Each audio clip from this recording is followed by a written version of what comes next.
उनको हताशा से एक व्यक्ति बैठ गया था। व्यक्ति को मैं नहीं जानता था, हताशा को जानता था। इसलिए मैं उस व्यक्ति के पास गया, मैंने हाथ बढ़ाया, मेरा हाथ पकड़कर वह खड़ा हुआ। मुझे वह नहीं जानता था, मेरे हाथ बढ़ाने को जानता था। हम दोनों साथ चले, दोनों एक दूसरे को नहीं जानते थे, साथ चलने को जानते थे। बहुत ही सरल, सहज और पानी की तरह निर्मल और सुकोमल शब्दों में अपनी रचनाएं लिखने वाले सुविख्यात कवि विनोद कुमार शुक्ल जी का कल रायपुर में निधन हो गया। उनका जाना इस दुनिया से हिंदी कविता और साहित्य की जगत के लिए बहुत बड़ी क्षति है। हमारे साथ में आज डॉक्टर विनोद कुमार शुक्ल पर पहली पीएचडी करने वाली डॉक्टर वीणा शुक्ला जी हमारे साथ हैं। हम उनसे जानेंगे डॉक्टर शुक्ला के कवि हृदय, उनके व्यक्तित्व, कृतित्व और उनसे जुड़ी अन्य तमाम बातों को, जिनसे अभी भी बहुत सारे लोग अनभिज्ञ हैं। वीणा जी, आपका बहुत बहुत स्वागत है। नमस्कार। नमस्कार सर। सबसे पहले आ, हिंदी साहित्य के इस महान विद्वान को और मानवीय संवेदनाओं से बृहत्तर सरोकार रखने वाले जिन पे मैंने पीएचडी की है, आदरणीय विनोद कुमार शुक्ल जी को सत्सत नमन। ईश्वर उनकी अंतरात्मा को शांति प्रदान करें। यह आपने अपूर्णीय आपने डॉक्टर विनोद कुमार शुक्ल को ही अपने शोध के लिए क्यों विषय बनाया? थोड़ा इस विषय पर प्रकाश डालिए। सर, ये बात एमए की है। एमए मैंने परीक्षा पास कर ली, तभी हमारी एक वरिष्ठ दीदी थी, उन्होंने वो एक साहित्यकार भी हैं डॉक्टर वनीसा झा, उन्होंने कहा कि वीना तुम ये पुस्तक पढ़ना। दीवार में एक खिड़की रहती थी, तब 1997 में पुस्तक प्रकाशित हुई थी और उन्होंने पढ़ा था और मुझे कहा इसे जरूर तुम पढ़ो, बहुत अच्छी है ये उपन्यास। और मैंने सर पढ़ा और पढ़ के तो मुझे लगा कि शायद ये बहुत ही खूबसूरत पुस्तक है और इस पुस्तक को सभी को पढ़ना चाहिए। कारण ये है कि मेरा एमफिल का विषय भी मैंने शोध विषय बनाया। मुझे ये इतनी पुस्तक अच्छी लगी कि मैंने उस पे जो मेरा शीर्षक है एमफिल का, कि दीवार में एक खिड़की रहती थी, मैं घर, मानव और प्रकृति। तो विनोद कुमार शुक्ल जी किस तरह से एक घर को सुंदर घर बना के रखना चाहते थे और चाहते थे समाज एक सुंदर सा घर हो, जहां प्रकृति इस तरह से जुड़े, एक मित्र के समान, एक अलगाव नहीं बल्कि साथ साथ चलने वाले मित्र के समान, उसके जीवन के हर एक पल में प्रकृति हो, हर एक सांस में प्रकृति का को वह महसूस करे। तो घर, मानव और प्रकृति, तो मनुष्य किस तरीके से दोनों के साथ जुड़ के बहुत ही खूबसूरत जीवन जी सकता है। दीवार में एक खिड़की रहती थी। काव्य को पढ़ते, वो उपन्यास को पढ़ते पढ़ते हमें ये एहसास होता है कि हम एक काव्यात्मक दुनिया में जा रहे हैं। उनकी जो उपन्यास में जो शीर्षक भी है वह भी उसी तरीके से है, काव्यात्मक पंक्तियों के साथ में है। हाथी चलता जाता था, उसके साथ उसके पीछे का खाली जगह छूटता जाता था। इसी तरह उपन्यास के पहले एक कविता रहती थी, अनगिन से निकलकर एक तारा अनगिन में।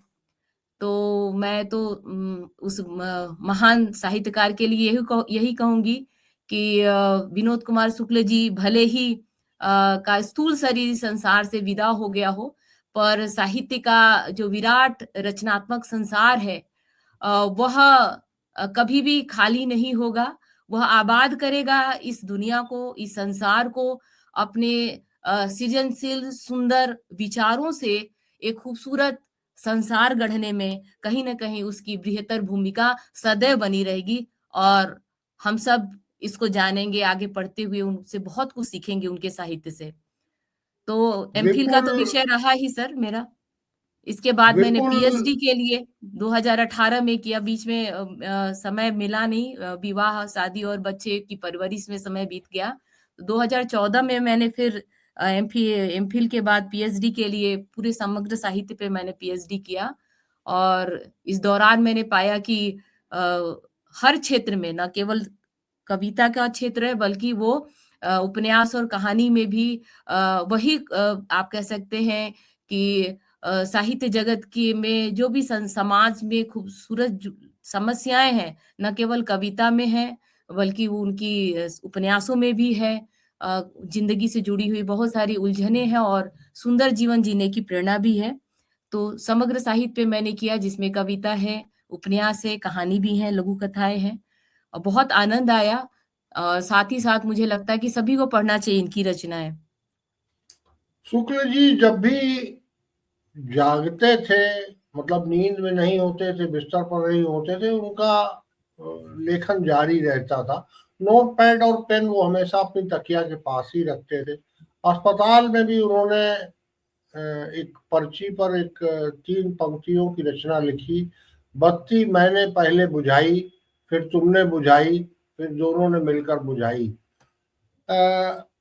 उनका कहना था कि मैंने जितना लिखा है, लेकिन अभी भी बहुत कुछ बाकी है, बहुत कुछ छूट गया।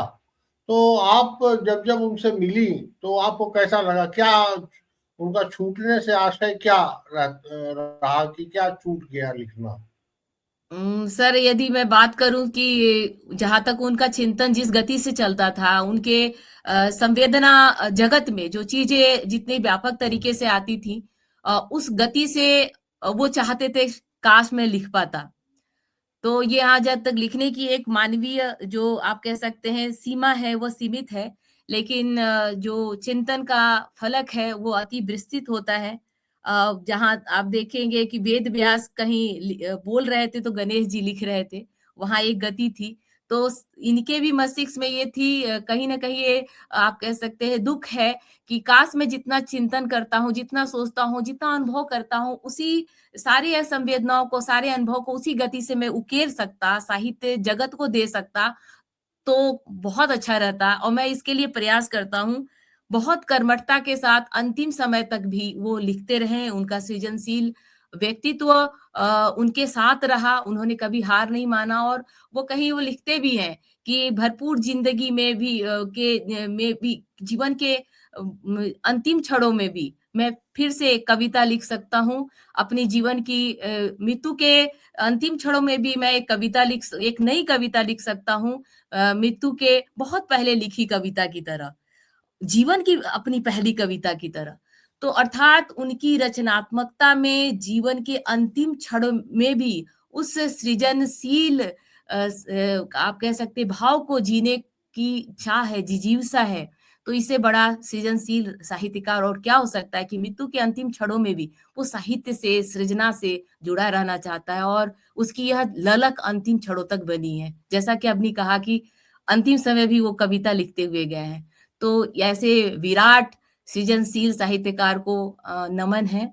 और यह मुझे दर्शाता है, ये सभी के लिए प्रेरणा स्रोत है कि हम अपने अंतिम समय तक भी कैसे कर्मठ रह सकते हैं अपने पेशे के प्रति, अपने कर्तव्य के प्रति। और एक जब उनको ज्ञानपीठ पुरस्कार मिला तो कह रहे हैं कि मुझे खुशी है, लेकिन मुझे इस जिम्मेदारी का भी एहसास है कि जो हमें समाज को देना है उस जिम्मेदारी को उन्होंने महसूस किया।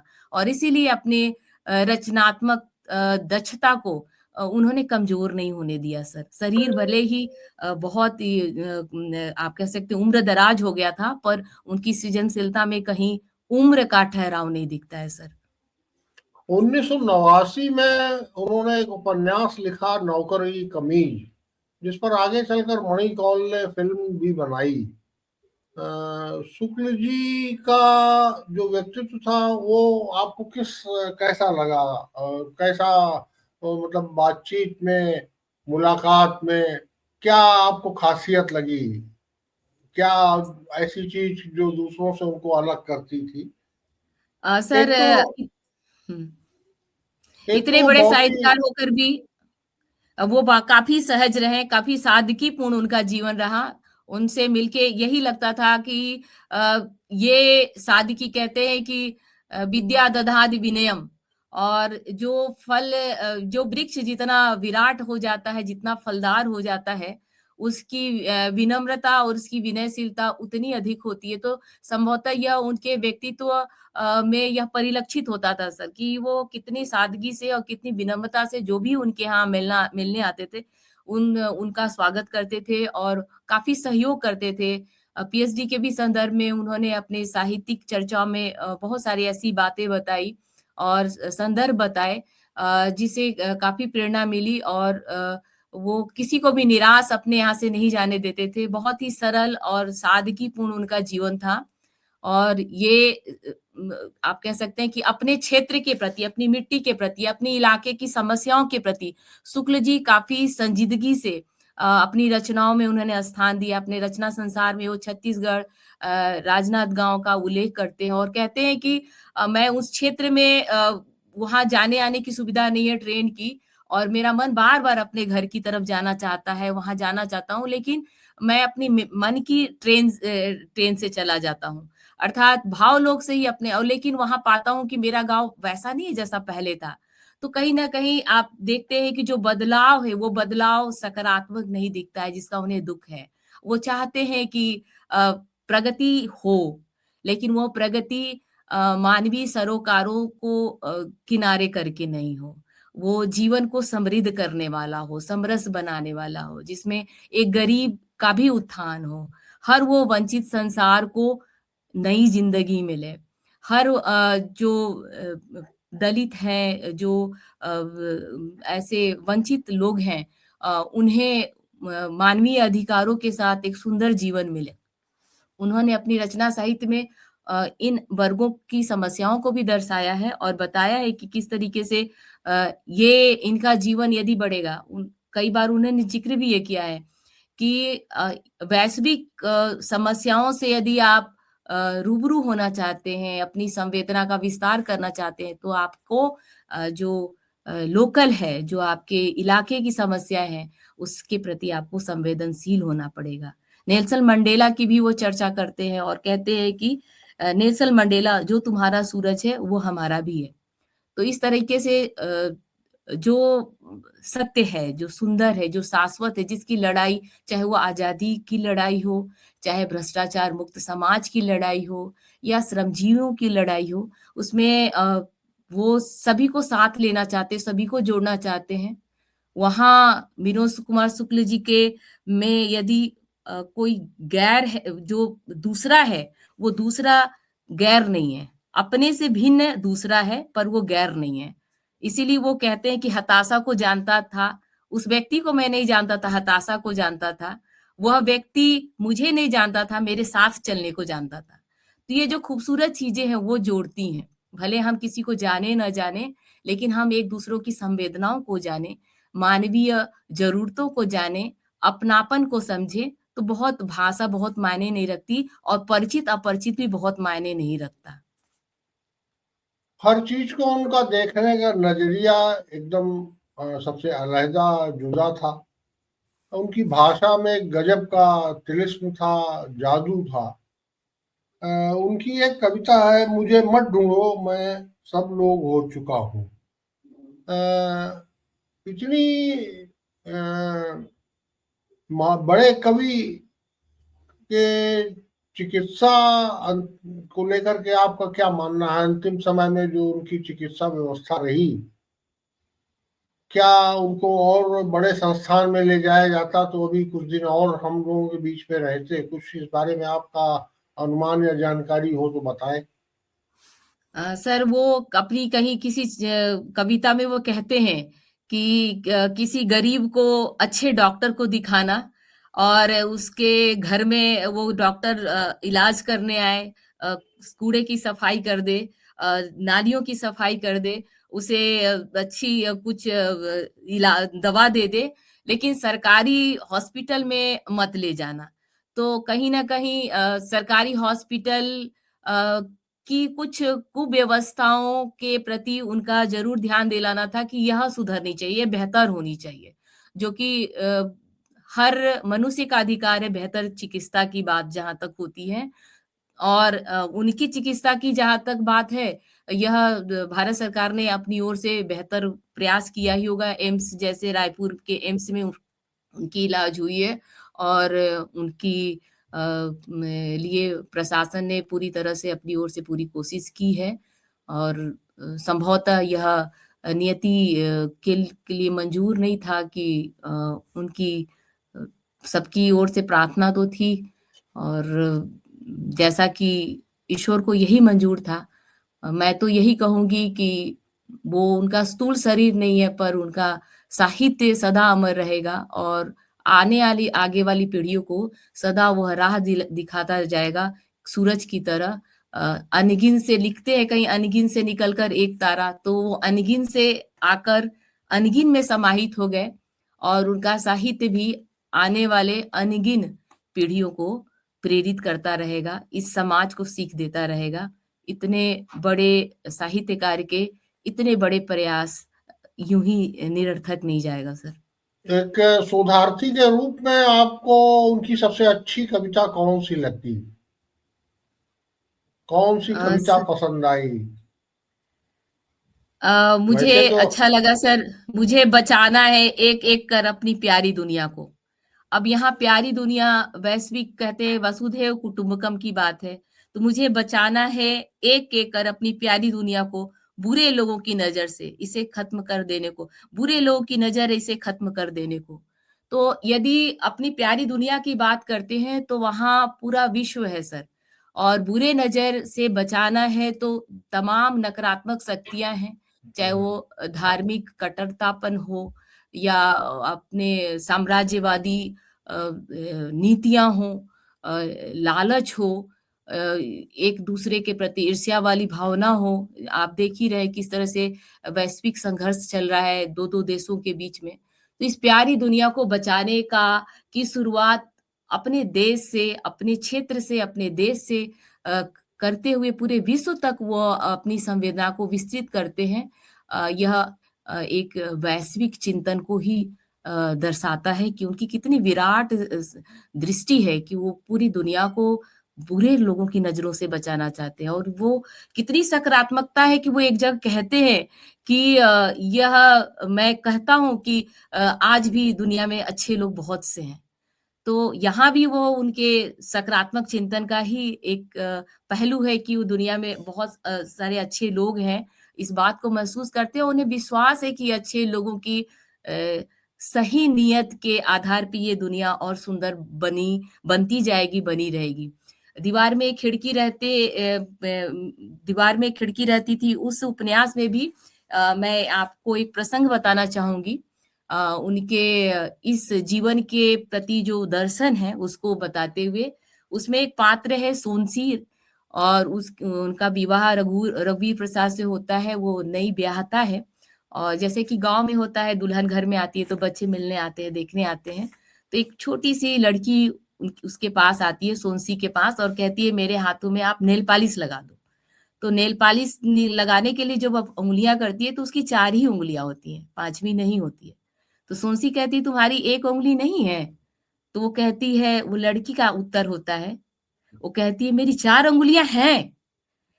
तो ये छोटा सा जवाब कितनी बड़ी बात कह देता है, जीवन जीने का ये शैली सिखा देता है। कितनी बड़ी बात कह देते हैं कि जीवन में जो हमारे पास है उसका हम सुख ही नहीं लेते, आनंद ही नहीं लेते, जो नहीं है उसके लिए पूरी जिंदगी रोते बिता देते हैं। तो पूरा एक जीवन दर्शन उस बच्ची के माध्यम से लेखक कह जाता है सर, ये कितनी बड़ी बात है। तो देखने की बात है कि जो चीजें हैं वो उसके लिए कुछ, मैंने मतलब मुझे ये लाइन छू गई और मैं इसे कभी भूल नहीं पाती हूँ।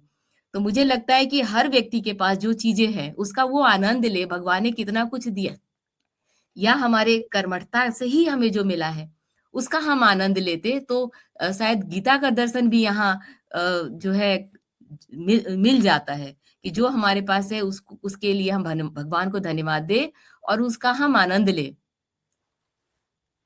वीणा जी, आपको बहुत बहुत धन्यवाद। हम लोगों ने बहुत अच्छी चर्चा की और कम शब्दों में आपने जितनी बढ़िया अपनी आदरांजलि दी डॉक्टर विनोद कुमार शुक्ल जी के प्रति, आपका बहुत बहुत धन्यवाद। बहुत बहुत धन्यवाद सर, आपका भी बहुत